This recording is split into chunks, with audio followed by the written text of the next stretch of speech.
ustedes hacen una actividad y posteriormente la revisamos, ¿ya? Entonces, repito que hoy día la clase va a tener que ver con la formación de la República en Chile, la primera parte, de un periodo que vamos a denominar el de ensayos constitucionales, ¿ya? Eh, y tanto este Power como la guía va a estar, o sea, está en el fondo en Classroom, ya para que ustedes puedan descargarlo e ir tomando nota en función de eso. En la imagen vemos lo que es la Alameda, la Cañada para esa época. Y si se fijan, si bien es una ilustración, es decir, no corresponde a una foto, es alguien que vio esto y lo dibujó, sí representa cómo era antiguamente la Alameda, y por eso se llama Alameda, o le decimos de esa forma, porque era un paseo, una calle rodeada de árboles, de álamos, por donde transitaba y circulaba muchísima gente. Siempre ha sido como la arteria principal de esta ciudad. ¿Ya? Y la puse porque es como representativa de este periodo. De hecho, es de 1850, perdón, de 1850 esta imagen, esta ilustración. Perdón. Entonces, lo primero con lo que vamos a partir es como reordenando nuestras como ideas sobre este periodo. Lo último que vimos nosotros fue como esta división entre entre estos tres periodos que en el fondo dan inicio a lo que es la independencia del país y ya la conformación de un Chile como el que conocemos más o menos hoy día. Acá les puse como los hitos que marcan el inicio y el fin de cada uno de estos periodos. Recuerden que la Patria Vieja comienza con la primera Junta de Gobierno en 1810 y aquí se inicia también lo que es el proceso de independencia. Después esta Patria Vieja y donde está presente los hermanos Carrera, donde lideran ellos como la organización del país en esa época, donde se funda la Universidad de Chile, el Instituto Nacional, la Biblioteca Nacional, como emblemas de nuestro país, y que concluye en 1814 con el desastre de Rancagua, y es el retorno en el fondo de los españoles al poder. Y donde se van en exilio los hermanos Carrera, donde O'Higgins también tiene que exiliarse, y así con él, bueno, Manuel Rodríguez se tienen que esconder, etcétera. Y muchos otros como próceres, entre comillas, de esta época. Luego, bueno, y vamos a hablar, por lo tanto, del periodo de la famosa Reconquista. Y posterior a esto, tenemos lo que es vamos a tener lo que es la Patria Nueva. Así como bueno, la Patria Nueva que comienza con la batalla de Chacabuco en 1817 y concluye en 1823 con lo que es la abdicación de Bernardo O'Higgins. En este periodo es cuando concretamos ya finalmente lo que es el acta de independencia de la mano de Bernardo O'Higgins. Él queda muy bien como parado en el fondo en este periodo de la Reconquista porque junto con José de San Martín consiguen liberar a Chile del dominio español y por lo tanto en desmedro de lo que había hecho los hermanos Carreros que estaban súper desorganizados, etcétera. Y por lo tanto, Higgins se logra posicionar como una figura muy fuerte para algunos, demasiado autoritaria para otros, pero que al final igual consigue como tomar el poder entre este periodo. Luego abdica O'Higgins. ¿Qué quiere decir eso? Que deja el poder y se va a Perú, donde termina sus días allá, muere en Lima. Y desde entonces, desde 1823, vamos a dar inicio a lo que se llama ensayos constitucionales. Este periodo antiguamente se le llamaba el periodo de anarquía. ¿Por qué? Porque resulta que en poquitos años hubo tres constituciones diferentes, ¿ya? Y además hubo por lo menos cuatro personas, hombres, que tomaron el poder, ¿ya? Partiendo por Ramón Freire, Blanco Encalada, etcétera. Toman el poder y por lo tanto se le llamaba como de anarquía porque era como de desorden. Sin embargo, con el tiempo los historiadores han ido cambiando esa visión de este periodo y se le ha denominado en la actualidad el de ensayos constitucionales porque en el fondo nosotros fuimos viendo cuál era la constitución que más nos acomodaba, ¿ya? Que más nos era como Blanco Encalada, ¿qué dice? Es una persona, sí, es una. Todas las calles de Santiago son personas y hombres que fueron importantes en esta época, o generales y cosas así. Entonces, y este periodo de ensayos constitucionales va a durar de 1823 hasta 1830. En 1830 está la famosa batalla del Ircay, donde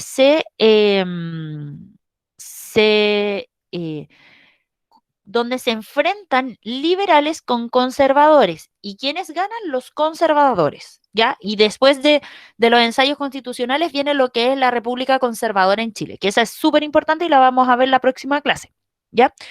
Entonces, eso es como para situarnos como temporalmente. Territorialmente, esto va a estar dado, especialmente lo que es ensayos constitucionales, vamos a estar situados en Santiago, ¿ya? Esto por lo general sucede aquí en Santiago, todo se concentra acá. ¿Tienen alguna duda hasta acá sobre esta cronología? No, profesora, ninguna duda. No. Ya. ¿Quién No, está profe, sin hablando? dudas. Ya, súper, muchas gracias. Entonces, sigamos. Bueno, aquí hay una pregunta que es súper importante tratar de resolverla, que en el fondo es, los criollos, bueno, lucharon juntos para la época de la independencia porque querían ver al país, querían ver a Chile independientes del Imperio Español. Ya, por lo tanto, todos se fueron, y digo, en el periodo de independencia hablo de la Patria Vieja, Reconquista y Patria Nueva, especialmente en el periodo de la Reconquista. Todos los criollos se fueron y lucharon por la independencia del país y aplaudieron en el fondo cuando ya se pudo establecer el acta de independencia. Sin embargo, ¿por qué va a existir luego conflicto entre ellos cuando se tengan que poner de acuerdo con cómo organizar el país? Porque son los criollos quienes se van a dividir en liberales y en conservadores.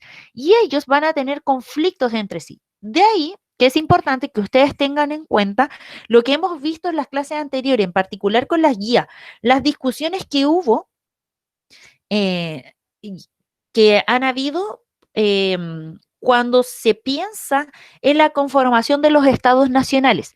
Recuerden que en las guías anteriores habíamos hablado de las diferencias que habían entre centralista y federalista, que habían entre los diferentes grupos, si era unitario o no, si como las diferencias culturales que iban a haber en el mismo territorio, etcétera. Todas esas discusiones, bueno, van a estar presentes en Chile también, por eso era importante como verlas a grandes rasgos para que ahora las hiciéramos como más palpables a partir de ver como cuáles son los bandos que van a existir acá.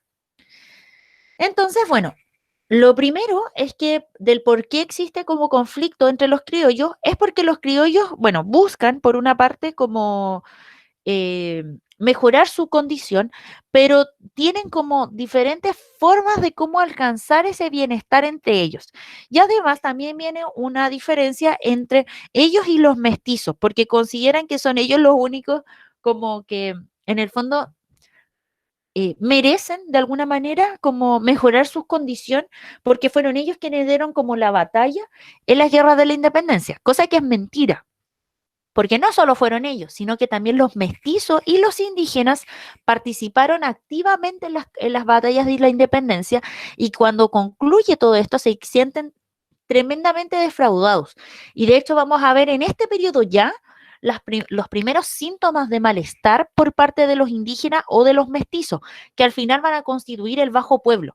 ¿Y por qué hablo de los primeros síntomas? Porque ya para mediados o fines del siglo XIX, ese malestar, como desagrado, como sobre cómo se llevó a cabo este proceso, se va a expresar en un malestar generalizado y en una organización por parte de este bajo pueblo que va a ser a través de una organización casi sindical. Y van a haber huelgas, van a haber protestas, van a haber matanzas. Entonces no solo es como ahora es como un mal gusto, como que les queda un mal gusto en la boca de lo que pasó. Pero con el tiempo esto se va a ir agravando, a tal punto que después van a querer como acceder al poder. Entonces, súper interesante el cómo se va dando la diferencia entre los criollos, que son como la clase alta, y los mestizos junto con los indígenas, que van a ser las clases bajas, porque ahora se van a empezar a dar como estas diferencias entre unos y otros, y que van a desembocar en grandes luchas y grandes huelgas para fines del siglo XIX y principios del siglo XX. Ya. Junto con eso, bueno, también hay problemas entre los criollos porque hay nuevos desafíos de cómo organizarse como nación. El primero es que, o lo que deviene de esto, es en el fondo que se evidencia diferentes posiciones políticas. ¿Y cuáles son estas? Bueno, acá hay un esquema un poco grande sobre estas diferentes visiones. Las dos corrientes más importantes para la época son los conservadores y los liberales. Los conservadores se van a dividir en tres grupos. Por una parte van a estar los pelucones. Los pelucones son los más importantes, ¿ya? Los pelucones, ¿qué van a querer? Van a querer un régimen centralizado. ¿Qué quiere decir eso? Que todo el poder se concentre en un solo lugar. ¿Cuál va a ser? Santiago, la región metropolitana, ¿ya? Bueno, en esa época va a ser la provincia de Santiago.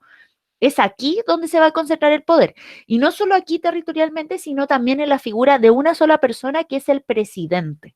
¿Ya? A eso se refieren los pelucones con un régimen centralizado, donde tanto territorialmente, o sea, Santiago va a tener el poder como de Chile y la figura del presidente va a ser una figura predominante comparado con otras. Además, dicen que la participación política tiene que ser restringida. ¿Qué quiere decir eso? Que no todos pueden participar en política. Por ejemplo, las mujeres no pueden participar, no están aptas para esto. ¿Ya? Las mujeres tienen que estar en la casa cuidando a las familias, porque recuerden que tienen una visión burguesa de la familia, donde las mujeres se quedan en el ámbito privado y los hombres participan de lo público, es decir, de la política. ¿Ya? Y además, bueno, y también es restringida porque no todos los hombres pueden participar de ella. Pueden participar los hombres que ya cuenten con un cierto patrimonio económico y además tengan como un cierto como nivel como de alfabetización. Es decir, hombres con dinero. Y finalmente los pelucones también van a querer y van a impulsar la idea que la Iglesia Católica participe del poder. ¿Ya? Eso es súper importante porque va a marcar una época súper, de hecho son las secuelas que hasta el día de hoy nosotros tenemos, o sea, debido a las ideas de los pelucones, es que todavía hoy día vemos súper presente la Iglesia Católica en la política en Chile, ¿ya? ¿Tienen alguna duda con los pelucones? No. ¿No? Insisto, este es el grupo más Profe, importante de todos, dígame. los conservadores y los liberales no son lo mismo que son como los patriotas, ¿no? Los criollos. Sí, son los criollos. Tanto conservadores como liberales en este periodo van a ser el grupo de los criollos. Recuerden que los criollos son hijos de españoles que nacen en América, ¿ya?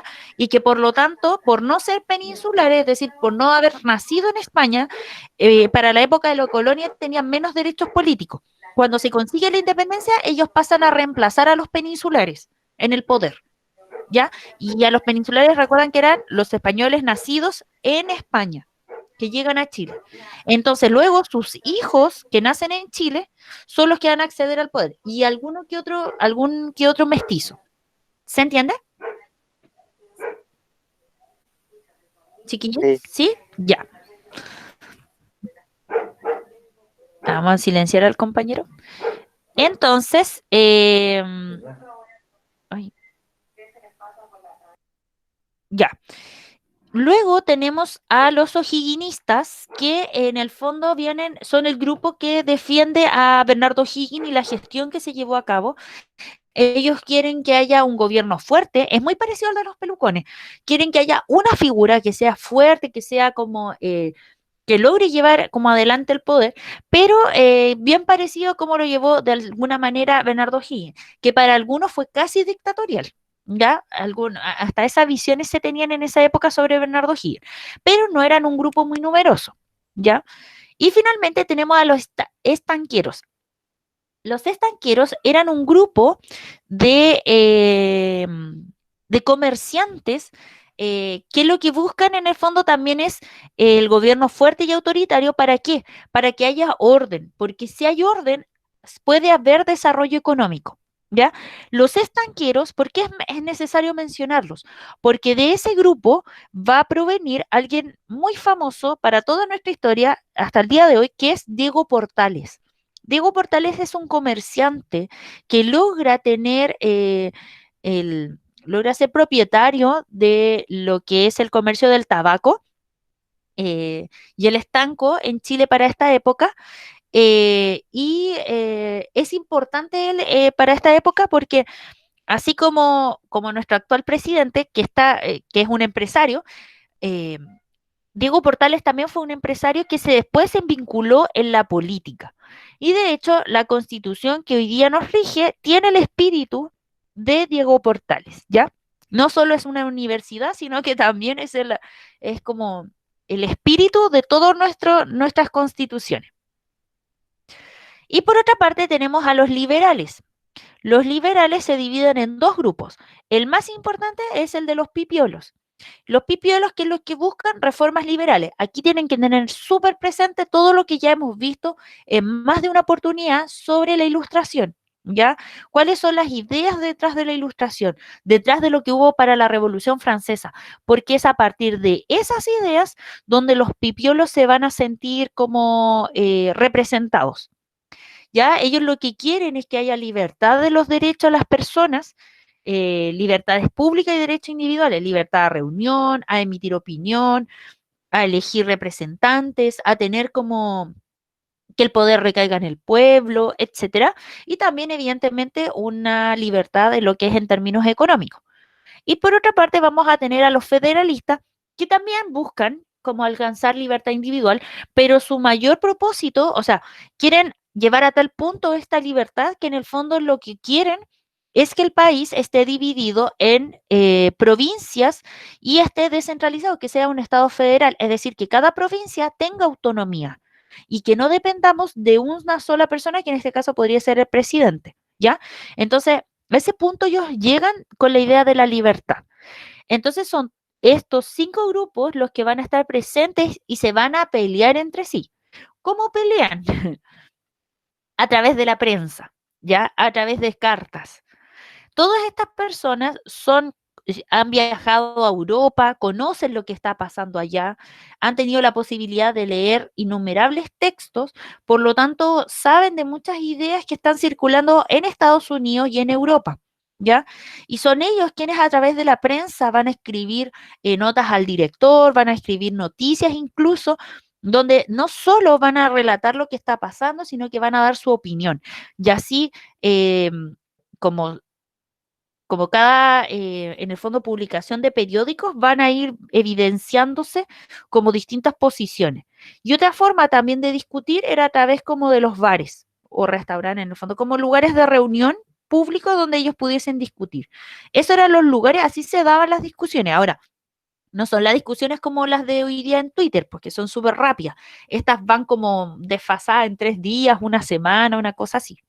Pero aún así es allí donde nosotros podemos ver como las diferentes opiniones que tenían entre sí.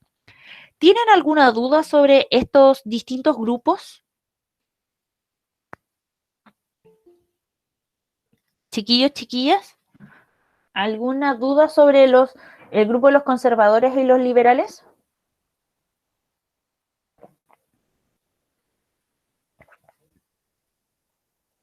Yo no. Ya. Asumo que si el Mati es el único que responde, responde por todos los demás. Tranquila, Isabel, no hay problema. Lo importante es que llegó. Ya. Luego, bueno, tenemos entonces que hay división entre los criollos porque tienen diferentes formas de ver la política. Además, también hay inestabilidad económica y esto es súper importante. La guerra de independencia no se llevó a cabo en el aire ni en el mar. Se llevó a cabo tranquil, Sofi, no hay ningún problema. Lo importante es que lleguen, así que tranqui para quienes están llegando un poco tarde. Ya, Continuando con esto, entonces, la guerra de independencia, bien les decía que no se desató en el aire, ya no fue con aviones, ni con submarinos, ni nada así. Fue en la tierra, fue en lugares donde se desarrollaba una actividad económica fundamental para el país, que es la agropecuaria, ¿ya? Se llevó a cabo en los campos de Chile, se quemaron innumerables hectáreas que estaban dedicadas para temas agrícolas y ganaderos y por lo tanto parte importante de la economía en el país quedó afectada. Y eso, y cuando ya te encuentras en el fondo con un país que tiene problemas económicos porque tiene que reconstruir aquellos lugares que fueron dedicados como campos de batalla, vienen entonces las distintas visiones. Bueno, ¿qué hacemos? ¿Industrializamos el país? ¿Lo seguimos dedicando a temas agrícolas o ganaderos? ¿Nos desarrollamos hacia el comercio?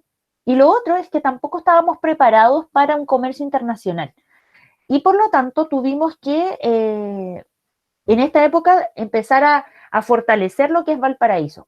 Y de hecho ahí se va a constituir como uno de los principales puertos del país, si no el más importante. Además de ello, también hay un tema de identidad nacional, o sea, necesitamos hacer que quienes viven en Chile se sientan chilenos y necesitamos levantar como emblemas y recursos, ideas que nos hagan sentir chilenos. Y ahí también hay nuevos desafíos, porque no solo basta con decir, bueno, quienes estamos acá, quienes vivimos en este territorio somos los chilenos, sino que especialmente al bajo pueblo tenéis que convencerlos, y a los indígenas tenéis que convencerlos de que ahora ya no son españoles, por ejemplo, ya no dependemos del imperio, ni tampoco son mapuches, ni tampoco son huilliches, ni andacameños, ni diaguitas, no, somos chilenos. ¿Y qué implica ser chileno? Bueno, tener un himno nacional, tener una bandera, tener ciertos libros, tener una historia común. Y eso es súper importante. Para esta época los historiadores van a ser fundamentales. Porque ¿de dónde viene Chile? ¿Cuál es el origen de Chile? ¿De dónde vienen los chilenos? Son preguntas que la gente se hace y que tienes que saber cómo responder. Y en eso se van a encargar los historiadores. Profe, Dígame. ¿usted sabe por qué Chile se llama Chile? Hay muchas teorías al respecto. Algunos dicen que es por el ají, otros dicen que es por Ay, hay otra. Mira, tengo un El texto sonido que de un habla sobre pájaro. eso. Sí, creo que hay un pájaro, creo que también hay como una planta. Tengo un texto que habla sobre eso, si es que te interesa. O si quieres, lo puedo responder para revisarlo porque no me acuerdo bien cómo las diferentes visiones, pero no hay una sola razón o que justifique el nombre. Ah, ¿Ya? Si quieres, ¿cuándo tenemos clase nueva? El jueves. El jueves te puedo como dar la respuesta así como más precisa. Porque ahora en este ya. momento no me acuerdo, ¿ya? De todas maneras, hay más de una versión. No existe solo una. Hay más de una que dice de por qué Chile se llama Chile, ¿ya? Pero eso es súper importante porque ahí también vienen los historiadores también a explicar eso, a justificar, bueno, ¿por qué nos llamamos así y no nos llamamos de otra forma? ¿Ya? Y lo otro súper importante es la soberanía territorial. ¿Qué quiere decir eso? Que el Estado se va a encargar de delimitar, de decir, bueno, hasta acá llega Chile, de aquí en adelante es Argentina, pero de aquí en adelante no es territorio mapuche, es territorio chileno. Entonces, en esta época van a empezar las campañas por acceder, por ocupar el territorio mapuche. Que recuerden que el territorio chileno llegaba hasta Concepción más o menos. De ahí en adelante era territorio mapuche y tenían autonomía porque el imperio español, como no había logrado invadir ese territorio, les había dado autonomía como pueblo. Por lo tanto, ahora llegan estos nuevos patriotas en el fondo a usurpar esos territorios. ¿Tienen alguna duda hasta acá sobre lo que hemos hablado? No, profe. No, profesora, ninguna duda. Ya, chiquillas y chiquillas, si a alguien le quedó dudas, en la guía que les subí aparece esta información. Así que para los que llegaron tarde también van a contar con la info en la guía, ¿ya? Esto también aparece ahí. Bueno, ¿Por qué? Ya esto es súper importante, porque hablamos del periodo de los ensayos constitucionales. Yo no sé si ustedes tienen claridad de lo que es una constitución. Yo creo que sí, porque lo hablamos majaderamente a fines del año pasado y en principios de este año. Sin embargo, se los vuelvo a repetir. Una constitución es un libro, ¿ya? Que reúne todas las leyes más importantes de un país. De esa constitución, bueno, sí, son las leyes más importantes. La constitución es lo más importante que puede existir en el país. En ella se van a regir tanto quienes son gobernantes como el presidente, el Senado, la Cámara de Diputados, los jueces, etcétera, como los alcaldes, etcétera, como los que son gobernados, es decir, nosotros mismos. Todos nos vamos a regir en función de esa constitución y no puede aprobarse ninguna ley que contradiga lo que aparece en esa constitución, ¿ya? Por lo tanto, la constitución es lo más importante para ordenar un país. Por eso entonces hablamos de ensayos constitucionales, porque aquí hubo distintas formas de armar constituciones, porque creíamos que podían haber diferentes formas de cómo organizar el país. En particular, hubo 3 constituciones en esta época. La primera es de 1823 y es de inspiración, como dice acá, conservadora. Lo que busca es tener, se le llama a esta constitución la constitución moralista, porque lo que quiere hacer es que la ciudadanía, es decir, los chilenos y chilenas, logren tener un comportamiento ejemplar, ¿ya? ¿A qué me refiero con esto? Por ejemplo, que no sean alcohólicos, que no sean delincuentes, que no sean, no sé, mentirosos, cosas así, que no sean sucios. A eso se refiere como con los aspectos morales de una población. Entonces, esta constitución buscaba regular ese aspecto de la gente. Aunque suene como, por ejemplo, un aspecto moral que trató de regular esto, el tema de la prostitución, el tema de los casamientos, el tema de que, por ejemplo, estuviese prohibido las relaciones entre hombres, en todos esos aspectos son regulados por esta constitución. ¿Por qué es conservadora? Porque está muy presente la visión de la iglesia en esta constitución. Por eso también es conservadora, ¿ya? Recuerden que es la iglesia en el fondo quien más va a promover, por ejemplo, que el matrimonio se dé solo entre hombres y mujeres y no entre hombres, o que las relaciones sexuales no se pueden dar para fines, como solo para fines reproductivos. Esas son ideas de la iglesia que van a estar normadas y presentes en esta constitución. Luego vamos a tener una segunda constitución que es de 1926 y esta es muy importante porque es una constitución federal. ¿Ya? Está inspirada en Estados Unidos, donde lo que busca es la descentralización, es decir, que cada provincia tenga autonomía política y económica. Esto es súper importante porque le da más poder, de alguna manera, al pueblo y a las regiones. ¿Ya?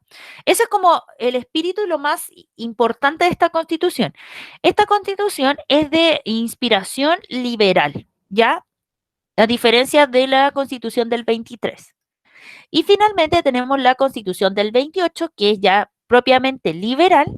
Y esta es muy interesante porque habla de la división de los poderes del Estado, es decir, que tenemos poder legislativo, judicial y ejecutivo, donde además tenemos, se declaran los derechos fundamentales, el derecho a la vida, el derecho a la opinión, el derecho a la libre reunión, el derecho como a la libertad económica, etcétera.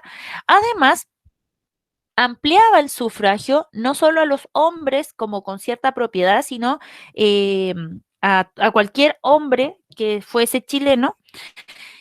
Y eso, y en el fondo lo otro que hace es que a diferencia de lo que proponían los conservadores, particularmente los pelucones o los estanqueros, bueno, en realidad los conservadores en general, es que los liberales le reducen el poder al presidente, ¿ya? Entonces esas son las 3 constituciones que van a estar presentes durante este periodo, entre, recuerden, 1823 a 1830. Son hartas constituciones en poco tiempo, o sea, en 3 años hay un cambio de constitución y luego solo en 2 años hay una nueva constitución. ¿Tienen alguna duda hasta acá? Esto recuerden que está en la guía y también está en el Power, entonces la info, si no lo alcanzan a anotar, no importa porque lo tienen en Classroom. ¿Tienen alguna duda, chiquillos, chiquillas? ¿La guía se hace ahora? Sí, ahora que yo acabo de terminar de explicar, la vamos a realizar. Ya. ¿Tienen alguna duda sobre lo que acabo de explicar? Chiquillos, chiquillas. Yo por lo menos no. Ya. Entonces, en función de esto, chiquillos y chiquillas, van a abrir, recuerden ir a Classroom y van a abrir la guía, que yo se las voy a proyectar acá, que es sobre ensayos constitucionales. Es una guía larga, pero porque tiene contenido. Ya, acá está, ensayos constitucionales. Aquí aparece, en el fondo, por qué se llama el periodo de ensayos constitucionales, parte con eso la guía. Luego habla y explica, en el fondo, cómo era Chile para principios del siglo XIX. Fíjense que aquí aparecen, como quién eran los pipiolos, los federales, los pelucones, tanqueros y ojiguinistas, aparece todo, ¿ya? Luego habla como, bueno, Ramón Freire, que es un director supremo, que es quien parte como con la organización del país, la Constitución moralista, luego la Constitución federal, que es de José Miguel Infante, eh, luego el tema de los estanqueros, luego cuando llega Blanco Encalada al poder, ¿dónde es que está este caballero? Acá está, Blanco Encalada, eh, él, de hecho, bueno, Manuel Blanco Encalada es el primer presidente o el que asume el poder como presidente en Chile. Esa es como pregunta del pasapalabra, no, del quién quiere ser millonario, ¿ya? Siempre tienen que saberse esas cosas, porque siempre las preguntan. ¿Quién es el primer presidente de Chile? Manuel Blanco Encalada. O que asume con ese título, porque podríamos decir que es Ramón Freire. Y luego hablamos ya como, en el fondo, cómo concluye este periodo. Y acá está el resumen de las constituciones, ya lo que propone cada una. ¿Y la guía de qué se trata? Bueno, son preguntas de selección múltiples. Ya tenemos que estar practicando sobre esto porque recuerden que sí o sí en algún minuto se nos va a venir una prueba de unidad y que tiene que ver con estas preguntas. Son 10 preguntas, son cortitas. Yo asumo que en estas más largas se van a demorar un poquito más, pero en función de esto, a la una la vamos a revisar. ¿Ya, chiquillos y chiquillas? Miss, ¿y cómo Diga. la respondo? ¿En el cuaderno o Si cómo? quiere ¿O la la responder, subrayo? puede hacer las dos cosas. Puede descargar la guía y subrayarla, ponerle un color diferente, o bien poner como colores, o bien marcarla en negrita, ya la alternativa que usted considere correcta, o bien la responde en el cuaderno, pues pone 1A, 2B, 3C, así, ¿ya? Y después la revisamos, Ya, Miss. ¿ya? Ya, chiquillos y chiquillas, entonces los dejo para que puedan trabajar. Recuerden que vamos a quedar conectados.